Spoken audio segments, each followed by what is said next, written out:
স্বামী বিবেকানন্দের জীবন অনুধ্যান মাত্রই আমরা একটি বিশেষ দিক লক্ষ্য করতে পারি। সেটি হল স্বামীজির জীবনে ভগবান বুদ্ধদেবের এক গভীর প্রভাব। ছেলেবেলা থেকেই ধ্যানসিদ্ধ নরেন্দ্রনাথের বিভিন্ন দর্শন অনুভূতি হতো। কলকাতার সিমলাপল্লীর পৈতৃক নিবাসে এই প্রকার ধ্যানান্তে একদিন তিনি এক দিব্য দর্শনের অধিকারী হয়েছিলেন। সেদিন ধ্যান শেষ করে তিনি তখনও আসনে উপবিষ্ট আছেন। ধ্যানের ঝোঁক এবং আনন্দ তখনও চলছে।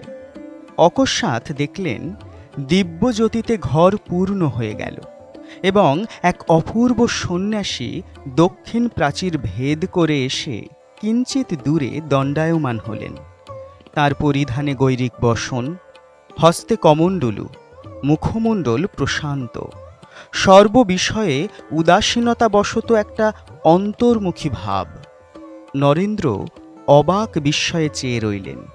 সেই সৌম্যমূর্তি যেন কিছু বলবার জন্য ধীর পদক্ষেপে তাঁর দিকে এগিয়ে যেতে লাগলেন। নরেন্দ্র হঠাৎ ভয়ত্রস্ত হৃদয়ে উঠে দ্বার অর্গল মুক্ত করলেন এবং দ্রুতপদে বাইরে চলে গেলেন। পরক্ষণেই মনে হলো, কাজটা কি ঠিক হলো না? সন্ন্যাসীর কথা শুনলেই হতো। তৎক্ষণাৎ গৃহে পুনঃপ্রবেশ করলেন, কিন্তু সন্ন্যাসীকে আর দেখতে পেলেন না। পরে তিনি ওই প্রসঙ্গে বলতেন, এমন অপূর্ব সন্ন্যাসী তিনি আর কখনো দেখেননি। কি সৌম্য সুন্দর তার মুখের ভাব! তার বিশ্বাস জন্মেছিল তিনি সেদিন অমিতাভ বুদ্ধের দর্শন পেয়েছিলেন। এর বহু পরের একটি ঘটনা। তখন শ্রীরামকৃষ্ণ গলরোগে অসুস্থ হয়ে কাশীপুরে অবস্থান করছেন। 1886 সালের এপ্রিল মাসের প্রারম্ভে কাশীপুরের বাগানে অবস্থানকালে নরেন্দ্র একদিন গুরুভ্রাতা তারক ও কালীকে সঙ্গে নিয়ে বুদ্ধগয়া দর্শনে গমন করেন।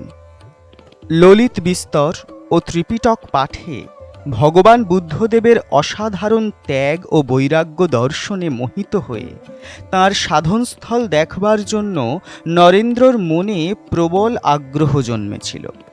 বুদ্ধগয়া যাত্রা তারই ফল। বোধগয়ার মহন্ত মহারাজের কাছে তাঁরা আশ্রয় গ্রহণ করলেন। মহন্তজি তাঁদের বিশেষ সমাদর করে থাকবার ব্যবস্থা করে দিলেন। সেখান থেকে তারা বুদ্ধগয়ার প্রত্যেক স্থল বিশেষ অভিনিবেশ সহকারে দর্শন করলেন।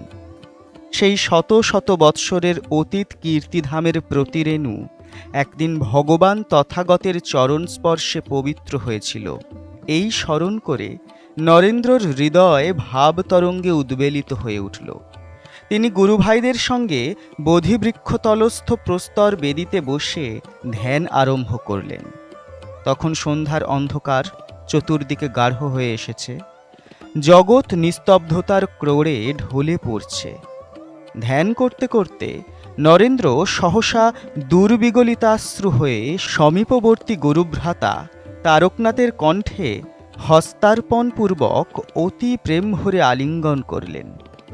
গুরুভ্রাতা তাঁর এইরূপ ভাবদর্শনে চমৎকৃত হয়ে কারণ জিজ্ঞাসা করতে যাচ্ছিলেন। এমন সময় দেখলেন নরেন্দ্র আবার গভীর ধ্যানমগ্ন হলেন। তিনি কেন যে ঐরূপ করেছিলেন সে রহস্য ভেদ করার আর উপায় নেই। খুব সম্ভবত ধ্যানযোগে তথাগতের সান্নিধ্য উপলব্ধি করে যেন তাঁরই চরণালিঙ্গন করছেন, এই ভেবে সম্মুখে তিনি যা পেয়েছিলেন তাকেই আঁকড়ে ধরেছিলেন। পরে তারকনাথ কর্তৃক জিজ্ঞাসিত হয়ে নরেন্দ্র বলেছিলেন, মনে একটা গভীর বেদনা অনুভব করেছিলাম। সবই তো রয়েছে, কিন্তু তিনি কোথায়? বুদ্ধদেবের বিরহ এত তীব্র বোধ হতে লাগলো যে সামলাতে পারলাম না। কেঁদে উঠে আপনাকে জড়িয়ে ধরলাম। সেই রাত্রি ধ্যানেই কেটে গেল। তাঁদের ইচ্ছা ছিল বুদ্ধগয়ায় কিছুদিন থাকেন, কিন্তু 3-4 দিন পরেই তাঁরা গয়া থেকে কাশীপুরে ফিরে আসলেন। কাশীপুরে প্রত্যাবর্তনের পর শ্রী শ্রী ঠাকুরের সম্মুখে 9 এপ্রিল রাত্রে বুদ্ধদেবের মতবাদ সম্বন্ধে দীর্ঘ আলোচনা হয়। এতে ঠাকুর ও নরেন্দ্র উভয়ে যোগ দেন। ঠাকুর বলেছিলেন, বুদ্ধদেব নাস্তিক নয়, তবে মুখে বলতে পারে নাই। বুদ্ধ কি জানো? বোধস্বরূপকে চিন্তা করে করে বোধস্বরূপ হওয়া। তিনি আরও বলেছিলেন, এ অস্তি নাস্তি প্রকৃতির গুণ, যেখানে ঠিক ঠিক সেখানে অস্তি নাস্তি ছাড়া। বুদ্ধের মতাবলম্বনে এইরূপ বিচার পরেও কিছুদিন ধরে চলেছিল। যাই হোক, করুণার অবতার বুদ্ধদেবের একদিকে করুণা তাঁর হৃদয়বত্তা, আর একদিকে তাঁর ত্যাগমণ্ডিত জীবনের আলোয় উদ্ভাসিত হয়ে উঠেছিলেন স্বামীজি। তাই স্বামীজি বিভিন্ন সময়ে বিভিন্ন স্থানে বুদ্ধের কথা বলতে বলতে বিহ্বল হয়ে পড়তেন। বুদ্ধের হৃদয়ের মতো তাঁর হৃদয় বেড়ে গিয়েছিল বহু গুণে, যার পরিমাপ করা অসম্ভব। কোথাও কোনো দুঃখজনক ঘটনা ঘটলে, যেখানে অনেক মানুষ হয়তো নিহত হয়েছেন, সেই মুহূর্তে হয়তো কোনো খবর আসেনি, কিন্তু তিনি একটি বেদনা অনুভব করতেন। পরে দেখা যেত সত্যিই সেরকম কিছু হয়তো হয়েছে।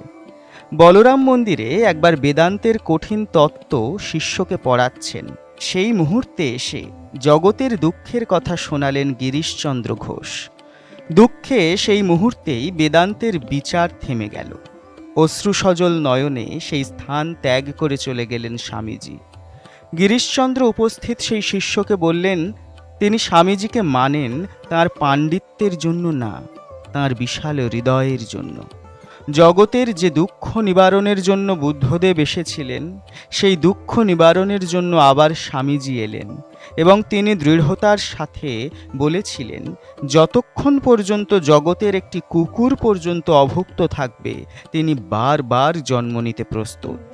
ভগবান শ্রীরামকৃষ্ণদেব চেয়েছিলেন তাঁর নরেন এক বিশাল বটবৃক্ষে পরিণত হবে। তা বাস্তবে রূপায়িত হয়েছিল। স্বামীজি তাঁর গুরু ভাই তুরিয়ানন্দজিকে একসময় বলেছিলেন, হরি ভাই, আমার হৃদয়টা বেড়ে গেছে। একবার একজন প্রশ্ন করেছিলেন, স্বামীজি, আমি জানতাম না যে আপনি বৌদ্ধ। দিব্যভাবে উদ্ভাসিত মুখমণ্ডল নিয়ে স্বামীজি বলেছিলেন, আমি বুদ্ধের দাসানুদাসগণের দাস। তাঁর মতো কেউ কখনো জন্মেছেন কি? স্বামীজি কখনো কখনো বলতেন, বুদ্ধই আমার ইষ্ট। এই কথার ভাবার্থ যথাযথ বিশ্লেষণ করেছেন ভগিনী নিবেদিতা। তিনি লিখেছিলেন, রামকৃষ্ণ পরমহংসের মধ্যে স্বামী বিবেকানন্দ বুদ্ধকে দেখেছিলেন, এবং বুদ্ধের মধ্যে শ্রীরামকৃষ্ণকে। জগতের বুকে একটি প্রধান মন্ত্র স্বামীজি দিয়ে গেলেন, বহুজন হিতায় বহুজন সুখায়, যা করুণাময় বুদ্ধের বাণী থেকেই জগতে অবতরণ করেছিলেন।